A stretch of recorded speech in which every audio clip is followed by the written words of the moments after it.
السلام علیکم دوستو، آج کی کہانی وقار نے ہمیں نارتھ کراچی سے بھیجی ہے۔ آئیے کہانی کو وقار کی زبانی سنتے ہیں۔ یہ 5 سال پہلے کی بات ہے۔ ہمارے پڑوس میں کئی سالوں سے ایک پلاٹ خالی تھا۔ لوگ یہاں گاڑیاں پارک کر لیتے تھے۔ بقرعید آتی تو اپنے جانور باندھ لیتے، اور ایک پسندیدہ کام جو ہماری عوام کرتی ہے، کچھ پھینکنا ہو تو جہاں کوئی خالی پلاٹ ہو اس پر پھینک دیا جاتا ہے۔ یہ کام بھی یہاں ہوتا رہتا تھا۔ علاقے کی کمیٹی صفائی بھی کرواتی، لوگ پھر بھی یہی کرتے۔ ایک اور چیز ہونے لگی۔ سردیوں کی راتوں میں یہاں پر ایک مشکوک بندہ دیکھا گیا۔ پہل تو چوکیدار نے اس کو دیکھا۔ اس کے غصہ کرنے پر وہ وہاں سے تیزی سے چلا گیا۔ یہ سارا معاملہ چھت پر کھڑے رضوان بھائی نے بھی دیکھا۔ وہ سگریٹ پینے چھت پر آئے تھے۔ ان کا گھر اس خالی پلاٹ کے بالکل سامنے تھا۔ اس کے اگلے ہی دن سے وہ چوکیدار نوکری پر نہیں آیا۔ جب وہ 2 دن نہیں آیا تو محلے کے لوگوں نے معلوم کروایا تو پتہ چلا وہ بیمار ہے۔ اس کے جسم میں بہت درد تھا، نہ بخار نہ کوئی چوٹ۔ سمجھ میں نہیں آ رہا تھا کہ کیا ہوا ہے۔ اب اس کے گھر والے اس کو گاؤں لے گئے ہیں۔ محلے والوں نے پھر کسی اور چوکیدار کا انتظام کیا۔ اس کے کچھ ہی دن بعد ایک رات 2:30 بجے رضوان بھائی نے دیکھا کہ ایک آدمی اس پلاٹ پر دیوار کی طرف منہ کر کے اکڑوں بیٹھا ہے۔ وہ شاید وہی آدمی تھا۔ ان کو یہی لگا کہ یہ کوئی چرسی ہوگا۔ رات کے اس وقت انہوں نے آواز لگانے کے بجائے پاس پڑا پتھر اٹھا کر اس کی طرف اچھال دیا۔ انہوں نے یہ سوچ کر کیا کہ اس کو یہاں سے ہٹا دینا چاہیے، ورنہ محلے میں آئے دن چوری چکاری ہونے لگے گی۔ مقصد اس کو مارنا نہیں تھا، لیکن غلطی سے وہ اس شخص کو جا لگا۔ اس نے پلٹ کر انتہائی غصے سے سیدھا رضوان بھائی کی چھت کی طرف دیکھا۔ اس کی آنکھوں میں نہ جانے کیا تھا۔ ایک پل کو تو رضوان بھائی بھی ٹھٹک گئے، لیکن پھر ہاتھ کے اشارے سے اس کو وہاں سے جانے کا کہنے لگے۔ لیکن وہ بجائے جانے کے رضوان بھائی کو گھورنے لگا۔ رضوان بھائی تھوڑے غصے کے تیز تھے۔ اس کے گھورنے سے نیچے اتر کر گیٹ کھول کر باہر نکل آئے، لیکن جب تک وہ باہر آئے وہ آدمی نہ جانے کہاں غائب ہو چکا تھا۔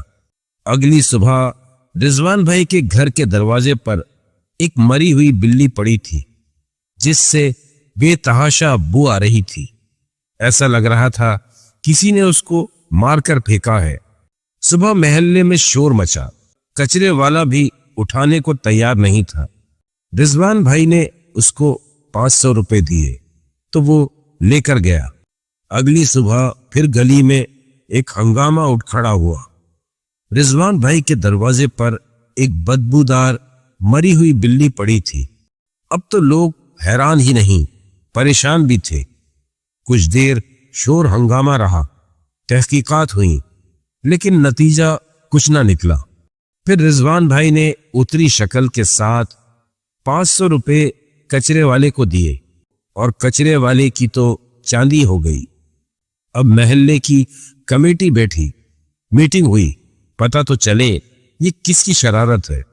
شک کچرے والے پر بھی تھا۔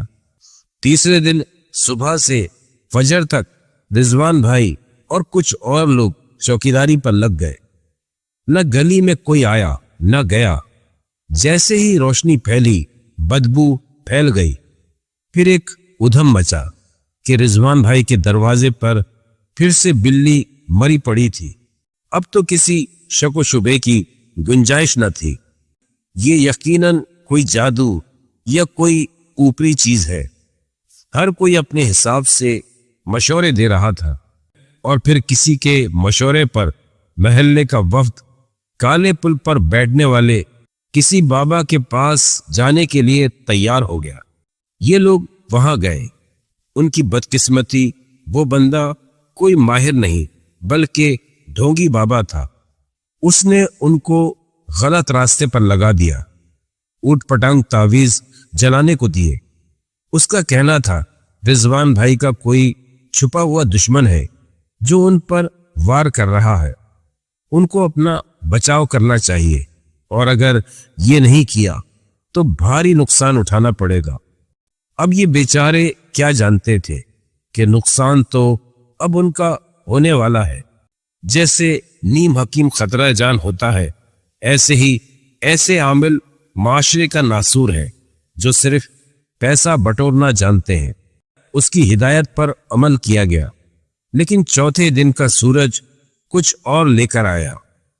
صبح جب روشنی پھیلی تو سب کی نظریں رضوان بھائی کے دروازے پر تھی۔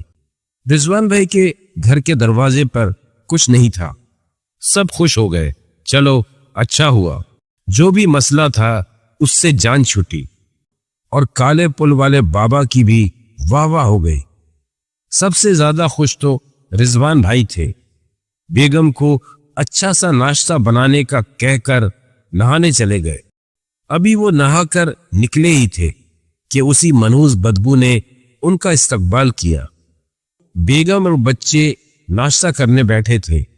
وہ ناشتہ چھوڑ کر کمروں میں بھاگ گئے اور بدحواسی سے رضوان بھائی تولیہ پھینک کر باہر کو بھاگے، لیکن باہر کچھ نہیں تھا، لیکن وہ بو موجود تھی، اور نہ صرف اب وہ رضوان بھائی کے گھر کی طرف سے آ رہی تھی بلکہ اطراف کے گھروں میں بھی پھیلنے لگی، اور لوگ بھی باہر آ گئے۔ اب یہ صرف رضوان بھائی کا مسئلہ نہیں رہا تھا بلکہ محلے والوں کا مسئلہ بن گیا تھا۔ سب نے سر پکڑ لیا، بدبو کا منبع پتہ ہی نہیں چل رہا تھا۔ ابھی سب کا یہ غور و فکر کا سیشن چل ہی رہا تھا کہ گلی کے کونے پر رہنے والے ایک نئے کرایہ دار فہیم کا 12 سالہ لڑکا ہاتھ میں بلیک شاپر لیے اس شاپر کو ہلاتا ٹہلتا آیا۔ لوگوں کا رش دیکھ کر پہلے تو رک گیا، پھر آہستہ آہستہ سے اس نے وہ شاپر پلاٹ کی طرف اچھال دیا اور وہاں سے بھاگ کھڑا ہوا۔ اس کو لگ رہا تھا کہ اس کو کسی نے نہیں دیکھا۔ رضوان بھائی کی اپنی شامت ہی آئی تھی کہ انہوں نے اس کو یہ حرکت کرتے دیکھ لیا۔ ایک تو اس سارے معاملے کا غصہ تھا، ان کا تو میٹر شارٹ ہو گیا۔ بھاگ کر اس بچے کو گدی سے پکڑ لیا۔ اس سے پہلے باقی لوگ معاملے کو سمجھ پاتے، رضوان بھائی اس بچے کو 2-4 جھاپڑ لگا چکے تھے۔ لوگوں نے آگے بڑھ کر اس بچے کی جان چھڑائی۔ وہ تو فوراً روتا ہوا گھر بھاگ گیا۔ سب رضوان بھائی کو کہنے لگے، اتنا جذباتی ہونے کی کیا ضرورت تھی؟ لوگوں کی باتیں جاری تھی۔ فہیم غصے میں بھرا ہاتھ میں ڈنڈا لیے ان لوگوں کے سر پر آن پہنچا۔ اس کے ساتھ اس کا بچہ بھی تھا۔ اس بچے نے رضوان بھائی کی طرف بس اشارہ کیا اور پھر جناب فہیم لگا ڈنڈے برسانے۔ بدبو ابھی تک پھیلی ہوئی تھی۔ لوگ منہ پر ہاتھ رکھے بیچ بچاؤ کرا رہے تھے۔ رضوان بھائی بھی غصے کے تیز تھے۔ ذرا سی دیر میں گلی جنگ کا میدان بن گئی، اور سونے پر سہاگا کسی نے ذمہ دار شہری ہونے کا ثبوت دیتے ہوئے 15 پر اطلاع بھی کر دی۔ 15 والے بھی آ پہنچے۔ وہ بھی اتنی بدبو سے پریشان ہو گئے، ان کو تو اس بلی والے سارے قصے کی سر پیر ہی سمجھ نہ آئی۔ رضوان بھائی کے ساتھ دوسرے لوگوں کے گھروں کی تلاشی لی گئی۔ بدبو تو پھر غائب ہو ہی گئی، لیکن ایک نیا مسئلہ شروع ہو گیا۔ محلے میں سے کوئی جانتا نہیں تھا کہ فہیم کا تعلق کسی سیاسی جماعت سے ہے۔ پھر کیا ہونا تھا؟ قصور تو رضوان بھائی کا ہی تھا، اور جو نہیں بھی تھا وہ بھی ان کے سر لگ گیا۔ جانا آفس تھا، وہ تھانے جا پہنچے اور بلا وجہ کی محلے میں دشمنی بھی پال لی۔ محلے والے رضوان بھائی کو لے آئے، فہیم سے بھی راضی نامہ کرا لیا گیا۔ اچھا خاصا فساد کھڑا ہو گیا تھا، لیکن مسئلہ جو کا تو تھا۔ ابھی اگلا دن آنے سے پہلے جو رات آئی، اس رات 2:30 بجے کے آس پاس کسی نے رضوان بھائی کا دروازہ پیٹ ڈالا۔ سارا گھر نیند سے جاگ گیا۔ رضوان بھائی نے بھاگ کر دروازہ کھولا تو کوئی موجود نہیں تھا۔ ان کی نظر سامنے والے پلاٹ پر پڑی۔ وہاں وہی اس دن والا آدمی کھڑا ان کو عجیب شیطانی مسکراہٹ سے گھور رہا تھا۔ اس کو دیکھ کر آج ان کو غصہ نہیں چڑھا، بلکہ کچھ عجیب سے ڈر نے ان کے پاؤں جکڑ لیے۔ ان کو ایسا لگا وہ ان سے بات کر رہا ہے۔ وہ منہ سے کچھ نہیں کہہ رہا تھا، لیکن ان کے دماغ تک اس کی بات پہنچ رہی تھی۔ وہ کہہ رہا تھا، ابھی تو میں تمہیں اور مزہ چکھاؤں گا۔ رضوان بھائی اس کی طرف دیکھ رہے تھے۔ اس عجیب و غریب آدمی نے رضوان بھائی کی طرف دیکھتے ہوئے اپنا ہاتھ سے پلاٹ کے دائیں طرف اشارہ کیا۔ رضوان بھائی کی نظر اس طرف گھومی تو خوف کے مارے ان کی حالت غیر ہو گئی۔ اس طرف 1 نہیں 2 نہیں 4 مری ہوئی بلیاں پڑی تھی۔ خوف کے ساتھ ساتھ اب ان سے اٹھتی بدبو نے بھی ان کے ہوش اڑا دیے۔ وہ چیخ مار کر بے ہوش ہو گئے۔ جب ہوش آیا تو دن کا اجالا پھیل چکا تھا۔ سب گھر والے ان کے گرد پریشان کھڑے تھے، اور رضوان بھائی کا تو جیسے دماغ الٹ گیا تھا۔ وہ بہکی بہکی باتیں کر رہے تھے۔ ان کے گھر والے بے حد پریشان تھے۔ اگلی گلی میں رحیم چچا رہتے تھے، جو تہجد گزار اور بے حد نیک بندے تھے۔ ان تک بھی یہ ساری باتیں پہنچی تو وہ خود رضوان بھائی کے گھر ان سے ملنے آئے۔ ان کی ایسی حالت ہو رہی تھی کہ ان کا خاندان بھی جمع ہو گیا تھا۔ رحیم چاچا نے رضوان بھائی کو پانی دم کر کے پلایا۔ ان کی حالت کچھ بہتر ہوئی، بلکہ کافی بہتر ہو گئی۔ وہ اٹھ بیٹھے۔ گھر والے بتا رہے تھے یہ باہر بے ہوش پڑے ملے۔ باہر ایسا کچھ بھی نہیں تھا۔ جب رضوان بھائی سے پوچھا گیا کہ کیا ہوا تھا تو ان کی حالت جو کچھ بہتر ہوئی تھی، انہوں نے زارو قطار رونا شروع کر دیا۔ ہر بندہ حیران ہو گیا۔ وہ بچوں کی طرح پھوٹ پھوٹ کر رو رہے تھے۔ کسی نے کچھ کہنا بھی چاہا تو رحیم چاچا نے اسے چپ رہنے کا اشارہ کر دیا۔ وہ بغور رضوان بھائی کو دیکھ رہے تھے اور کچھ پڑھ رہے تھے۔ انہوں نے زیتون کا تیل ایک کٹوری میں منگوایا۔ رحیم چاچا نے تھوڑی مقدار میں زیتون کا تیل رضوان بھائی کے سینے پر لگایا اور باقی تیل پر سورہ بقرہ کی آیت پڑھ کر پھونکا۔ پھر انہوں نے آنکھیں بند کی اور دھیمی آواز میں بولے، جو بھی ہے، جس جگہ سے آیا ہے، اس مالک کل کے نام پر واپس چلا جائے۔ یہ جسم تیرا گھر نہیں، یہ خاکی ہے۔ لیکن جیسے ہی انہوں نے پڑھائی تیز کی، رضوان بھائی کا جسم جھٹکے کھانے لگا۔ ان کے حلق سے ایک عجیب سی کراہ نکلی۔ وہ اب بھی مستقل رو رہے تھے۔ رحیم چاچا نے اپنی آواز بلند کی اور 3 بار 2 ٹوک لہجے میں اسی جملے کو دہرایا۔ آہستہ آہستہ ان کے رونے میں کچھ کمی آئی اور پھر وہ چپ ہو گئے اور سر جھکا کر بیٹھ گئے۔ چند لمحے خاموشی رہی۔ پھر رضوان بھائی نے ہنسنا شروع کر دیا۔ اب کی بار تو ان کے اطراف کے لوگ بھی ڈر کر پیچھے ہٹ گئے، لیکن رحیم چاچا مطمئن بیٹھے تھے۔ وہ اپنی پڑھائی کرتے رہے۔ بہت دیر بعد جا کر یہ سلسلہ رکا اور رضوان بھائی بالکل نڈھال ہو کر ایک طرف لڑک گئے۔ رحیم چاچا نے ان کے ماتھے پر ہاتھ رکھا، چند لمحے دعا کی، ان کے بھائی کو بولا، ابھی یہ مکمل ٹھیک نہیں ہے، لیکن ہو جائے گا، بس اس کا بہت خیال رکھنا۔ میں نے اس کا اور اس گھر کا حصار باندھ دیا ہے۔ رحیم چاچا کوئی عامل نہیں تھے، ایک چھپی ہوئی روحانی شخصیت تھے۔ ان کا کہنا صحیح ثابت ہوا۔ آہستہ آہستہ رضوان بھائی ٹھیک ہو گئے۔ اگلے دن صبح جب رضوان بھائی کچھ سنبھلے تو محلے والوں کو بلایا گیا۔ رضوان بھائی نے ساری تفصیل جو ان کو پتا تھی بتائی۔ اب یہ صرف ذاتی مسئلہ نہیں رہا تھا، گلی میں پھیلی وہ پراسرار بدبو، بار بار مرنے والی بلیاں، اور اب رضوان بھائی کی بے ہوشی کے بعد سب کو یقین ہو چکا تھا کہ پلاٹ میں کچھ ہے۔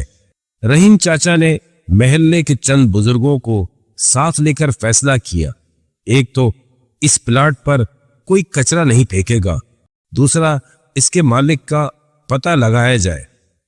گلی کے کچھ نوجوانوں نے اس بات کی یقین دہانی کرائی کہ وہ یہاں پر کسی کو کچرا پھینکنے نہیں دیں گے۔ ہمارے ابا نے تو CCTV کیمرہ ہی لگوا لیا تاکہ اگر کوئی خلاف ورزی کرے تو پکڑا جائے۔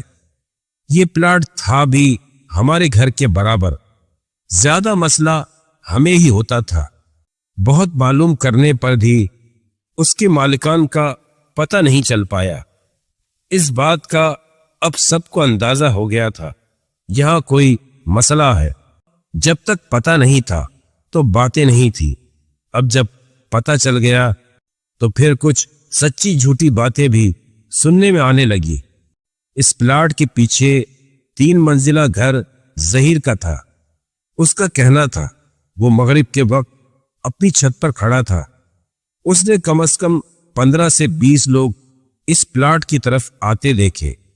وہ اس پلاٹ میں داخل ہو رہے تھے اور کونے میں جا کر دیوار کے ساتھ چپک کر کھڑے ہو رہے تھے۔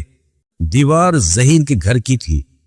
ظہیر یہ سب پہلے تو جھک کر حیرت سے دیکھ رہا تھا، لیکن پھر اس کو اندازہ ہو گیا یہ کچھ صحیح نہیں ہے۔ وہ چیخ مارتا نیچے بھاگا اور سیڑھیوں سے گر کر اپنی ٹانگ توڑوا بیٹھا۔ بعد میں اس کے گھر والے کسی بزرگ کے پاس لے کر گئے تو انہوں نے یہی کہا، ایک تو مغرب کے وقت چھتوں پر نہیں جانا چاہیے، وہ تو شکر ہے کوئی بھاری نقصان نہیں ہوا۔ ہماری گلی میں رات کو 11 بجے کے بعد مونگ پھلی والا آتا تھا، اس نے ہماری گلی میں آنا چھوڑ دیا، وہ پیچھے گلی سے ہی نکل جاتا۔ میرے دوست نے بتایا اس مونگ پھلی والے کے ساتھ بھی کوئی سین ہوا ہے۔ اس نے اس کے بھائی کو بتایا کہ ہماری گلی سے گزرتے ہوئے اس کو اس پلاٹ سے کوئی آوازیں لگاتا ہے، اس لیے اس نے یہاں آنا چھوڑ دیا ہے۔ خیر یہ چھوٹے بڑے واقعات چلتے رہے۔ پھر ایک دن واقعی اس کے مالک آ گئے، نہ صرف آئے بلکہ ہم سب نے دیکھا کہ اچانک ہی اس پر تعمیر شروع ہو گئی۔ محلے کے کچھ لوگوں نے چاہا بھی کہ اس کے مالک سے خود بات کر کے بتا دے، لیکن پتہ چلا یہ تو ٹھیکے پر دیا ہوا ہے، مالک تو ابھی باہر ہی ہے۔ ابھی کام شروع ہوئے 4 دن ہی ہوئے تھے کہ مسئلے مسائل شروع ہو گئے۔ وہ پورا پلاٹ کھودنا تھا، لیکن کھدائی کرنے والے مزدوروں کے ساتھ حادثے ہونے لگے۔ روز ایک نیا حادثہ ہوتا۔ میرے والد اور رضوان بھائی نے ٹھیکیدار کو ساری صورتحال بتائی۔ وہ سمجھدار آدمی تھا، اس نے یہاں پر کچھ پڑھائی وغیرہ کروائی اور کام شروع ہو گیا۔ مسئلے مسائل تو ہوئے، لیکن اس گھر کا اسٹرکچر تو کھڑا ہو گیا۔ لیکن جب سے اس پلاٹ پر تعمیر شروع ہوئی تھی، ہمارے اور ظہیر کے گھروں میں کچھ نہ کچھ ایسا ہونے لگا جو پہلے نہیں ہوتا تھا۔ میری چھوٹی بہن بہت ڈرنے لگی، وہ کہتی تھی دروازے پر کوئی کھڑا ہے، کبھی ایسا لگتا کوئی تیز تیز زینے چڑھ کر گیا ہے، جبکہ کوئی نہیں ہوتا تھا۔ ایک بار تو ہمیں کچن سے زور سے کچھ گرنے کی آواز آئی، جبکہ سب گھر والے لاؤنج میں تھے۔ جب جا کر دیکھا کچھ بھی نہیں تھا۔ ظہیر کے گھر تو اس سے بھی عجیب چیزیں تھیں، ان کے گھر میں نقصان ہو رہے تھے۔ دروازوں کے تالے اچانک خراب ہونے لگے، روز کوئی ایک بڑا نقصان ہو جاتا۔ وہ تو فوراً ان بزرگ کے پاس گئے، انہوں نے کہا کچھ نہیں، بس علاج کر دیا۔ ابا کو پتہ چلا تو وہ بھی ظہیر کے ابا کے ساتھ ان بزرگ کے پاس گئے، ان کا دیا ہوا دم کیا ہوا پانی لا کر گھر میں چھڑکا، تو پھر ہمارے گھر میں بھی سکون ہوا۔ اسٹرکچر بننے کے بعد اچانک سے کام بند ہو گیا، وہ بھی 2 ماہ تک۔ آدھا ادھورا گھر اب پراسرار اور خوفناک لگتا تھا۔ ایک دن تو ہماری حیرت کی انتہا نہ رہی۔ ایک دن صبح شور سے پتہ چلا گلی میں گاڑی آئی ہے، وہ اس گھر کو گرا رہی ہے۔ اب یہ کیا تماشا تھا؟ پتہ چلا کہ اصل مالک تو کوئی اور تھا اور وہ ملک سے باہر تھا۔ یہ اس کے دوست نے قبضہ کیا تھا۔ یہ غیر قانونی تعمیر تھی، کورٹ میں کیس چل رہا تھا اور پھر یہ گھر گرا دیا گیا۔ اب اس پلاٹ پر اس گھر کا ملبہ پڑا تھا۔ میرے ابا نے اس دن کہا تھا، لگتا ہے یہ پلاٹ کبھی آباد نہیں ہوگا۔ کچھ عرصے بعد مالک مکان نے اس ملبے کو ہٹوا کر اس پلاٹ پر باؤنڈری بنا کر دروازہ لگا دیا۔ وہ خود تو پاکستان نہیں آیا، ایک بندہ آتا تھا جو کام کروا کر چلا گیا، اور واقعی یہ پلاٹ آج بھی ویران ہی پڑا ہے۔ اور اس پلاٹ سے متعلق بہت سی باتیں ہیں جو علاقے میں سننے میں آتی رہتی ہیں۔ دوستو، کہانی کیسی لگی کمنٹ سیکشن میں ضرور بتائیے گا۔